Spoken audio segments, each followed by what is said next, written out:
Rimanda la brasca nianda la brada la brasca nianda la ska roson mondleske la branda nahaske।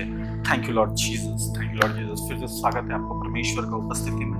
और आज हम लोग जो सीखने वाले हैं, जो हम लोग सीखते आ रहे हैं उसी के ऊपर हम लोग और सीखने वाले हैं कि बॉडी और सोल क्या होता है हम लोग ने सीखा, और हम बॉडी और फ्लेश क्या होता है हम लोग ने सीखा, स्पिरिट और सोल क्या होता है हम लोग ने सीखा। और आज मैं बेसिकली आपको बताने वाला हूँ कि ये दोनों को अब कैसे मर्ज कर सकते हो, आप कैसे समझ सकते हो कि ये कैसे काम करते हैं। तो सबसे पहला बात जो है हम लोग ये देखें कि सोल और स्पिरिट एक दूसरे को अपोज करते हैं, बॉडी एंड फ्लेश एक दूसरे को अपोज करते हैं। दैट मीन्स जो हमारा फ्लेश है और हमारा जो सोल है ये साथ में काम करते हैं, और जो स्पिरिट है और जो बॉडी है ये साथ में काम करता है। और इन दोनों का कॉम्बिनेशन बहुत ज़बरदस्त रहता है, और इन दोनों का जब कॉम्बिनेशन रहता है वो आदमी सचमुच परमेश्वर के जैसा बन सकता है। और जब ये दोनों साथ में रहते हैं, सोल और फ्लेश, तो एक आदमी का जिंदगी नर्क या पत्थर बन सकता है, ऐसा हम कह सकते हैं। क्यों ऐसा होता है? क्योंकि परमेश्वर ने शरीर को अपने हाथों से बनाया और अपना सांस दिया, अपना आत्मा दी, इसलिए दोनों साथ में रहते हैं। और क्या कहता है कि जब ये सोल जो कि एक केमिकल रिएक्शन से आया है, उससे बना है, और ये जो थर्ड चीज़ है, थर्ड पार्ट है, हम लोग कहते हैं जो फ्लेश है और जो ये सोल है। फ्लेश जब वो मिट्टी था उसे जब शेप दिया गया था, तो जब परमेश्वर ने हवा फूका तो क्या हुआ, ये फ्लेश आ गया, ये जो मीट है, ये जो गोश्त है, ये आ गया। दैट मीन्स ये भी थर्ड प्रोडक्ट है केमिकल रिएक्शन का, जैसे कि मैंने फर्स्ट पार्ट में बताया था। नाउ जब हम ये समझते हैं कि ये कैसे ऑपरेट करते हैं, तो एक ऐसा तरीका है जिससे हम लोग इससे क्या कर सकते हैं, बच सकते हैं। तो अगर हमें ये जानना है कि हम लोग कैसे बचेंगे, हम लोग पढ़ते हैं गलातियंस का 6 का 8 से। कोई पढ़ते हैं गलातियंस 6 का 8 से? गलातियों 6वां अध्याय 8।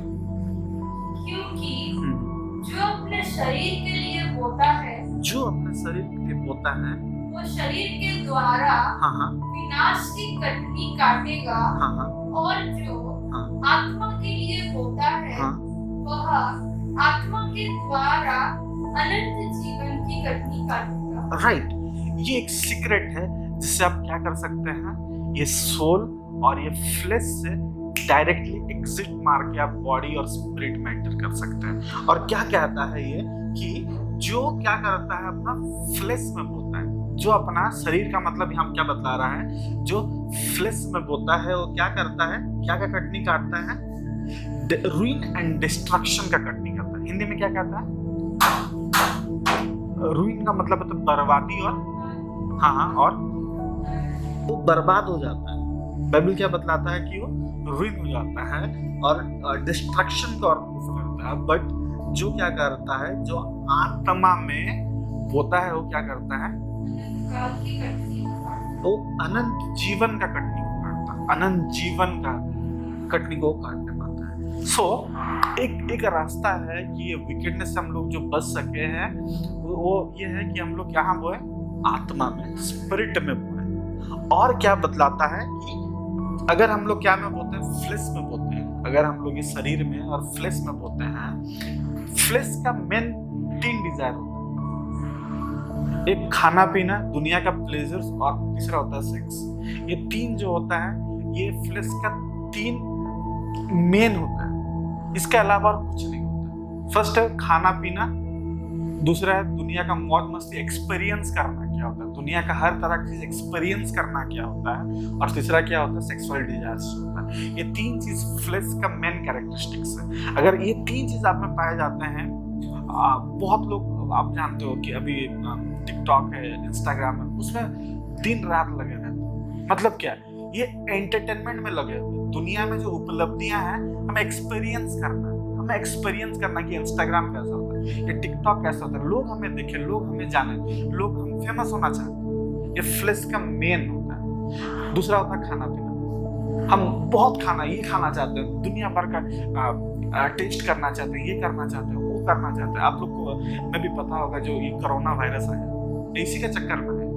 बहुत लोग तरह तरह का चीज खाना पसंद करता है, और पता नहीं जब जो न्यूज में था कि कुछ लोग नया कुछ ट्राई कर रहे थे, उसका जो वायरस था वो इंसान में आ गया और ये ट्रांसमिटेड।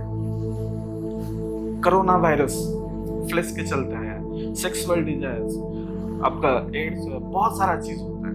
अगर हम लोग देखेंगे मेनली ये तीसरा चीज हम लोग लगभग सब में पाया जाता है, और इससे हम लोग कैसे एस्केप करेंगे इसको हम लोग देखेंगे। अगर पढ़ते हैं पहला कोरिन्थियंस उसका 6 का 16 पढ़ दे। पहला कोरिन्थियंस हाँ हाँ 6वां अध्याय हाँ 16।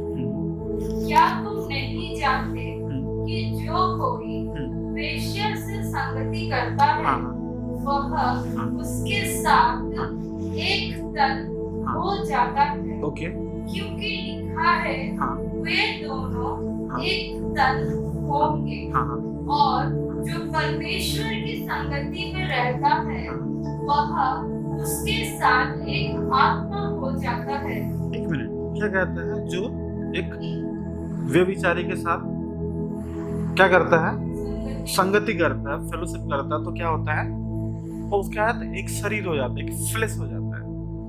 और क्या बतलाता है, क्योंकि ये लिखा है कि वो दोनों एक होंगे।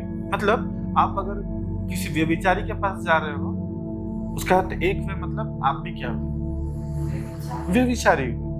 It's as simple as that. अगर आप अब बोलोगे नहीं वो व्यभिचारी है, प्रोस्टिट्यूट है, वो ऐसा है, वैसा है, अब ये बोलोगे तो आप क्या हो, बाइबल बतलाती है कि आप एक हो गए हो, आप भी सेम हो, उससे आप डिफरेंट नहीं हो। बट जब क्या है कि आप क्या करते हो, परमेश्वर के साथ यूनाइटेड होते हो, जब परमेश्वर के साथ फेलोशिप करते हो तो अब क्या, तब भी क्या होता है, आप उसके साथ क्या होते हो, आप ज्वाइन करते हो, एक स्पिरिट होते हो। जब आप प्रोसीड कर रहे हो तो आप क्या होते हो, एक फ्लेश। बट जब परमेश्वर के साथ होते हो तो एक स्पिरिट।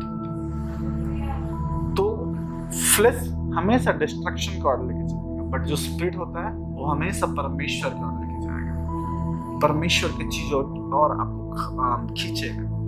सो करना क्या है अब, अगर हम लोग 18 से पढ़ते हैं तो कहता है run away from sexual immorality in any form, whether thought, behaviour, whether visual और written, every other sin that a man commits outside the body, but the one who is sexually immoral sins against his body। आप जो कोई भी दूसरा पाप करते हो वो आपका क्या करते हो, शरीर के बाहर करते हो। बट जब आप ये करते हो, जब आप व्यभिचार करते हो किसी भी तरह से, आप किसके अगेंस्ट सिन करते हो, आप खुद के अगेंस्ट, खुद के अगेंस्ट में आप सिन करते हो। फिर क्या कहता है, फिर वही कहता है कि ये शरीर जो है क्या है, पवित्र आत्मा का मंदिर है। जब आप व्यभिचार कर रहे हो तो आप पवित्र आत्मा का मंदिर के अगेंस्ट में सिन कर रहे हो, right. So this is the time हमें फ्लेश से निकल के क्या करना, स्पिरिट की ओर मूव करना, आत्मा की ओर मूव करना, शरीर की ओर मूव करना, क्योंकि वो हमें अनंत जीवन देता है। बट जब हम फ्लेश और सोल में फंसते हैं, हम क्या करते हैं, हम लोग डायरेक्टली कहाँ जाते हैं, डिस्ट्रक्शन की ओर मूव करते हैं, इविल की ओर मूव करते हैं। और वो उसका एक ही मजदूरी है, वो जो रास्ता जाता है फ्लेश का रास्ता है तो एक जगह खत्म होता है और डेथ में खत्म होता है। बट स्पिरिट का भी एक रास्ता है, वो जहाँ खत्म होता है वो है अनंत जीवन, वो है क्या, इटर्नल लाइफ। सो हमें ये सीखना है और समझना है कि आज हम कौन सा रास्ता में जा रहे हैं। अगर आज हम अनंत जीवन की ओर जा रहे हैं तो बहुत अच्छा बात है, लगे रहिए, बढ़ते रहिए उसमें। बट अगर आज आप फ्लेश में जा रहे हैं, आज आप डेथ की ओर जा रहे हैं, तो आपको यू टर्न लेने का सख्त जरूरत है, क्योंकि हम लोग ऐसे टाइम में आ गए हैं। अब ये रिसेंट एग्जाम्पल ही है कोरोना वायरस, ये कुछ कम्युनिटी के लिए ये मतलब हैबिचुअल हो गया था, ट्राई करना, हमको दुनिया के चीजों को ट्राई करना है। बाइबल बतलाती है कि ये कैटेगरी की चीज मत खाना, ये अपवित्र है। अगर आपको उसमें जाना, उसको ट्राई करना, तो क्या हो, उसका मजदूरी मौत है, डेथ है। The wages of sin are death. वही हो रहा है। वही चल रहा है। बट जो परमेश्वर का पंखों तले है वो क्या है? सुरक्षित है। जो परमेश्वर का पंखों तले है, जो परमेश्वर का आत्मा से मूव होते है, जो परमेश्वर का एक स्पिरिट हो गया है, जो परमेश्वर के साथ फेलोशिप करके उसके साथ एक स्पिरिट हो गया, वो अनंत जीवन को रेड करेगा। Thank you for watching. May God bless you. और मैं उम्मीद करता हूँ कि आप जीवन की ओर जाओ, एवरलास्टिंग लाइफ की ओर जाओ। आपको अगर ये वीडियो अच्छा लगा तो शेयर करें, सब्सक्राइब करें और दूसरे लोग के लिए भी ये आशीष का कारण होने दें। इस आशीष के कारण को मत रोकें। Thank you very much. God bless you. Signing out.